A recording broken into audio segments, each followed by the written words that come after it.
कहानी की शुरुआत शैनन नाम की एक औरत से होती है जो अपने घर में काफी घबराहट के साथ किसी चीज को बंद कर रही थी और फिर थोड़ी देर बाद उसने उसी चीज को चुपचाप कूड़ेदान में फेंक दिया, जिसके बाद उसने अपनी बेटी काटिया को साइकिल चलाने के लिए बाहर भेज दिया। काटिया के साथ उनका पालतू कुत्ता भी था, पर जब काटिया वापस घर आई तो वह अपनी मां को मरा हुआ देखकर हैरान रह गई। इसके बाद कहानी कुछ साल आगे चली गई, जहां काटिया थोड़ी बड़ी जरूर हो चुकी थी, पर उसे आज भी अपनी मां की मौत के सपने परेशान करते थे। अब उसका कुत्ता मैक्सो भी बड़ा हो गया था और वह उसका सबसे खास दोस्त भी था। अब काटिया अपने पिता जॉन के साथ रहती थी, जो शहर में कूड़ा उठाने का काम करते थे। तैयार होने के बाद वह अपनी साइकिल लेकर स्कूल के लिए निकल गई, जहां रास्ते में उसकी मुलाकात अपनी पड़ोसी मिस डिसूजा और अपने अंकल ऑगस्ट से हुई। पर तभी दूसरी तरफ से स्कूल में उसे बुली करने वाली लड़की डार्सी अपनी गाड़ी में वहां आ गई, जिससे बचने के चक्कर में काटिया के पैर में चोट लग गई, पर इसके बावजूद भी वह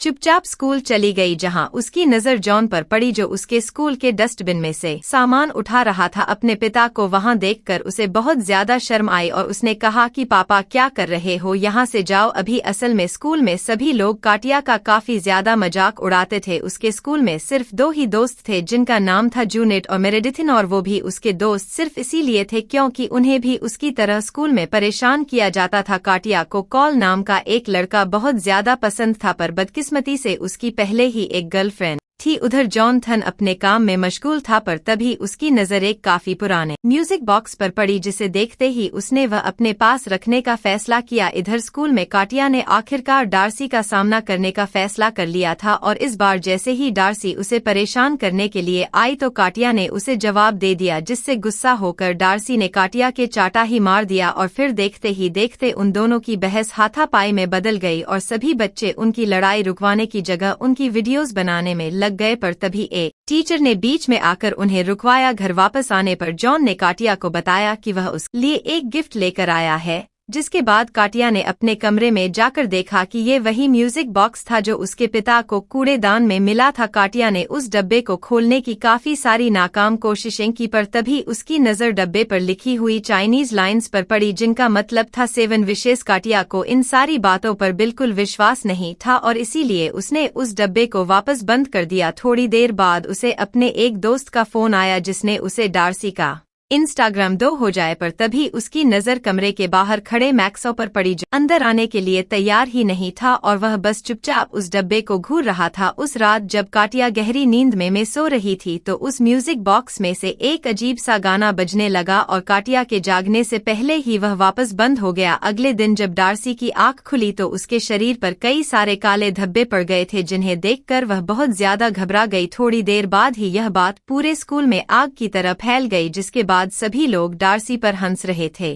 लेकिन काटिया को विश्वास नहीं हो रहा था कि यह सब उसके विष मांगने की वजह से हुआ था, इसलिए उसने मैजिक बॉक्स की तस्वीर खींचकर अपने पास रख ली ताकि वह बाद में इसके बारे में जानकारी ले सके। उसी वक्त काटिया को एहसास हुआ कि मैक्सो काफी देर से गायब था और इसीलिए वह उसे ढूंढने में लग गई। थोड़ी देर बाद उसे कुछ अजीब सी आवाजें सुनाई दी और जब उसने उस आवाज का पीछा किया तो उसने देखा कि कुछ चूहे मैक्सो की लाश को खा रहे थे। यह देखकर काटिया बहुत ज्यादा डर गई और उसे मैक्सो को खोने का बहुत ज्यादा दुख भी था, क्योंकि मैक्सो उसकी मां की उसके पास एक लौती आखिरी निशानी थी। अगले दिन काटिया ने मैजिक बॉक्स पर लिखी बातों का मतलब समझने के लिए अपनी चाइनीज टीचर से बात करने का फैसला किया, पर उन्होंने बताया कि ये लाइंस बहुत पुरानी चाइनीज भाषा में लिखी हुई हैं, जिनका मतलब सिर्फ एक स्कॉलर ही पढ़ सकता है। उनकी यह बात पास में ही खड़े राउट नाम के एक लड़के ने सुन ली और वो काटिया की मदद करने के लिए तैयार था। असल में उसकी एक रिश्तेदार एशियन चाइनीज लैंग्वेज की पढ़ाई कर रही थी, पर काटिया ने कहा कि नहीं, मुझे तुम्हारी मदद की जरूरत नहीं है। उसी रात कॉल की किसी और लड़की के साथ तस्वीर देखकर उसे बहुत ज्यादा जलन हुई और उसने एक बार फिर से म्यूजिक बॉक्स का इस्तेमाल करने का फैसला किया, जिसके बाद उसने बॉक्स से ख्वाहिश मांगी कि कॉल उसके प्यार में पागल हो जाए। और अगले ही दिन कॉल उससे बात करने के लिए सामने से आ गया और उसने अपनी गर्लफ्रेंड के सामने ही काटिया से फ्लर्ट करना शुरू कर दिया। उधर मैजिक बॉक्स में एक बार फिर से वही गाना बज रहा था। उसी वक्त अंकल ऑगस्ट नहाने के लिए बाथटब में बैठने ही वाले थे, पर तभी उनका पैर फिसल गया, जिस वजह से उनके सर पर बहुत तगड़ी चोट लगी। इस वजह से उनकी मौके पर ही मौत हो गई। उसी शाम जब काटिया अपने घर आई तो उसे इस बुरे हाथ के बारे में पता चला, पर उसे इस बात का ज्यादा दुख था कि उसके अंकल उसके लिए कुछ भी छोड़कर नहीं गए और इसीलिए उसने तुरंत ही मैजिक बॉक्स से ख्वाहिश मांगी कि उसके अंकल अगस्त की सारी जायदाद उसके नाम हो जाए। और थोड़ी ही देर बाद जॉन को एक फोन आया जिस पर उसे बताया गया कि अब से काटिया ही अंकल अगस्त की सारी जायदाद की मालकिन है।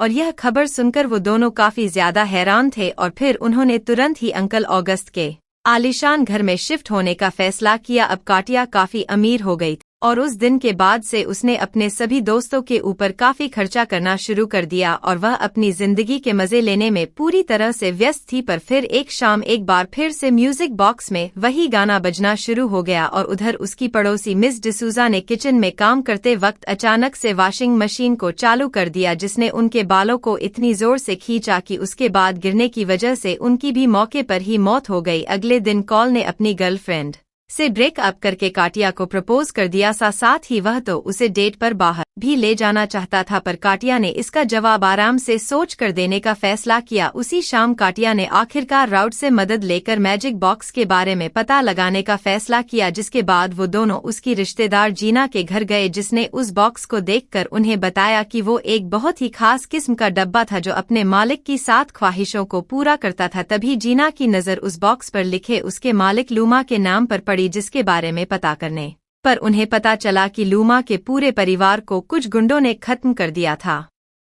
जिसके बाद उसने अपने म्यूजिक बॉक्स को सामने रखकर प्रार्थना करनी शुरू की और लंबे समय प्रार्थना करने के बाद आखिरकार शैतान ने उसकी आवाज सुन ली, जिसके बाद उसने शैतान की मदद से अपने सभी दुश्मनों को खत्म करके खुद को बहुत ही अमीर बना लिया। पर अंत में मौत ने उसे भी गले लगा लिया। उस म्यूजिक बॉक्स पर कुछ चीजें बहुत ही ज्यादा मुश्किल चाइनीज में लिखी थी, इसलिए जीना ने उसकी तस्वीर अपने एक दोस्त को भेजी। घर वापस जाते वक्त काटिया की नजर अपने पिता जॉन पर पड़ी, जो उस वक्त भी कूड़ेदान से कूड़ा उठा रहा था। यह देखकर उसे बहुत ज्यादा शर्मिंदगी महसूस हुई और उसने तुरंत ही घर जाकर म्यूजिक बॉक्स से जॉन को सुधारने की विश मांगी और थोड़ी देर बाद ही जॉन ने उसकी दोस्तों के सामने म्यूजिक बजाना शुरू कर दिया। यह देखकर काटिया काफी ज्यादा खुश थी। उधर जीना के दोस्त ने उन लाइंस का मतलब उसे भेज दिया था, जिसे पढ़कर वह पूरी तरह से सुन पड़ गई। उधर वह म्यूजिक बॉक्स एक बार फिर से अपना गाना बजा रहा था, जिसका का मतलब यह था कि एक बार फिर किसी की कुर्बानी चढ़ने वाली थी। उधर जीना के घर की बिजली अचानक से अपने आप ही चली गई, जिसके बाद वह नीचे आकर राउट उन लाइंस का मतलब मैसेज करने में लग गई। पर उसी वक्त अचानक से एक हवा का झोंका आया और उसका फोन नीचे गिर गया। जीना तुरंत ही वापस अपने कमरे की तरफ गई, पर रास्ते में पैर फिसलने की वजह से उसके पेट में एक स्टैचू की नोक घुस गई और उस बेचारी की भी मौके पर ही मौत हो गई। अगली सुबह जब राउट को जीना का फोन मिला तो उसमें जीना का टाइप किया हुआ मैसेज देखकर वो पूरी तरह हैरान हो गया, लेकिन उसे वहां सिर्फ जीना की लाश ही मिली। यह देखकर वह तुरंत अपने स्कूल गया, जहां उसने काटिया को जीना की मौत के बारे में बताते हुए उससे पूछा कि क्या उसने पिछली रात कोई विश मांगी थी। असल में मैजिक बॉक्स पर लिखी लाइंस का मतलब था कि वह हर एक ख्वाहिश के बदले एक इंसान की जान लेगा, और यह बात सुनते ही काटिया ने तुरंत ही ख्वाहिश मांगने की बात पर साफ इनकार कर दिया। वहां से निकलकर वह सीधा कैंटीन में गई, जहां उसने कॉल को आखिरकार डेट करने का फैसला किया। पर अभी भी बाकी बच्चे उसका काफी ज्यादा मजाक उड़ाते थे और इसीलिए उसने अपनी 5वीं विश मांगी। उसने कहा कि मैं पूरे स्कूल की सबसे फेमस लड़की बन जाऊं। उसके विश मांगते ही उसे कॉल का एक मैसेज आया, जिसमें उसने काटिया को एक पार्टी के लिए इनवाइट किया, जिसके लिए वह तुरंत ही तैयार भी हो गई। पार्टी में पहुंचते ही काटिया पूरे स्कूल की सबसे मशहूर लड़की बन चुकी थी और सभी लोग सिर्फ उसी के बारे में बातें कर रहे थे। पार्टी के बीच में वो और कॉल एक दूसरे के काफी करीब भी आए। उसी रात काटिया को एक बार फिर अपनी मां की मौत का सपना आया, जिससे डर कर वह नींद से जाग गई। पर तभी उसकी नजर बाहर खड़े एक आदमी पर पड़ी, जो उसके कमरे में झांक रहा था। काटिया तुरंत ही उसकी तरफ भागी, पर तब तक वह गायब हो चुका था। अगली सुबह काटिया अपनी पड़ोसी मिस डिसूजा के घर गई, पर वहां उसे सिर्फ उसकी लाश मिली, जिसे देखकर विश्वास हो गया कि ये मैजिक बॉक्स वाकई में लोगों की जान ले रहा है। उसने ये बात तुरंत ही अपने दोस्तों को बताई, जिन्होंने उसे मैजिक बॉक्स को कूड़ेदान में फेंकने का सुझाव दिया। पर जैसे ही वो इस काम को अंजाम देने गई तो उसे अपने पिता के गाने की आवाज आई और उसने इस काम को कुछ दिनों के लिए टालने का फैसला किया और उसने सोचा कि फेंक दूंगी। कुछ दिन बाद अगली शाम उनके स्कूल में सभी बच्चों के लिए एक पार्टी थी, जिसमें कॉल और काटिया एक दूसरे के काफी करीब आ रहे थे। और तभी काटिया की नजर कॉल के फोन पर पड़ी, जिसके अंदर उसकी तस्वीरें थी जिसे देखकर वह समझ गई कि उस रात कॉल ही उसके कमरे में झांक रहा था। उसकी ये हरकत देखकर काटिया ने तुरंत ही उससे ब्रेकअप कर लिया। उधर मेरेडिथिन 27वें फ्लोर पर एक गेम खेल रही थी और उसी वक्त उस मैजिक बॉक्स ने एक बार फिर से गाना बजाना शुरू कर दिया और जैसे ही मेरेडिथिन वापस नीचे आने के लिए लिफ्ट में चढ़ी तो अचानक से लिफ्ट पूरी रफ्तार से आकर नीचे लगी, जिससे सीधी सी बात है कि मेरेडिथिन मारी गई। सभी लोग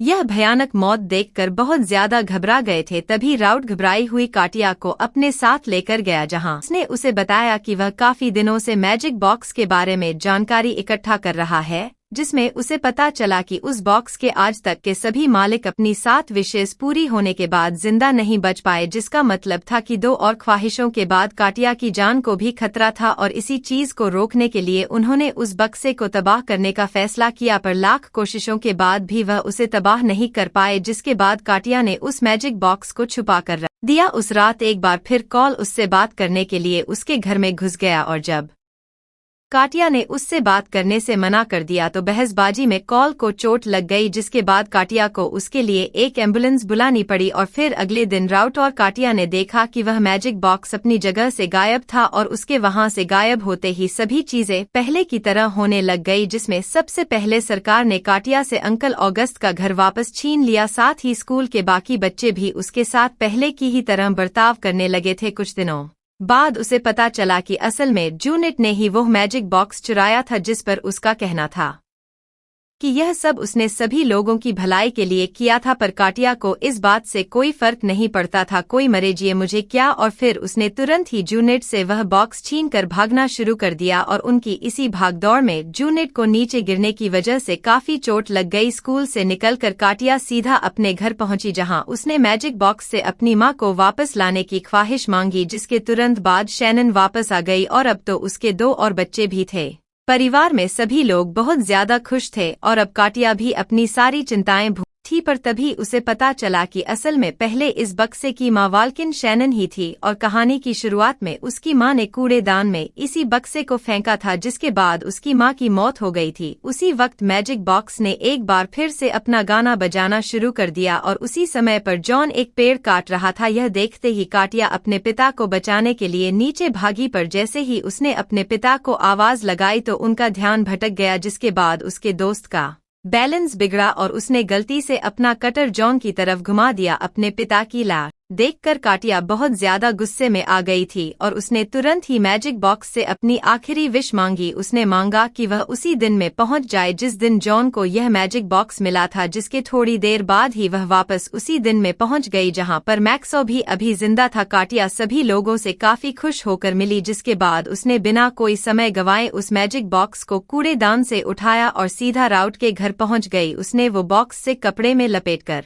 राउट को दिया और साथ ही उसे कभी ना खोलने को कहा, पर वो भूल गई कि उस वक्त राहन काटिया को बिल्कुल भी नहीं जानता था और इसीलिए उसे कुछ भी समझ नहीं आ रहा था। पर काटिया ने उसे एक किस करते हुए डेट पर चलने के लिए पूछा और सीधा वहां से निकल गई, पर उसके बाहर निकलते ही वह डार्सी की गाड़ी से टकरा गई, जिससे उसकी मौके पर ही मौत हो गई। मिलते हैं अगली वीडियो में।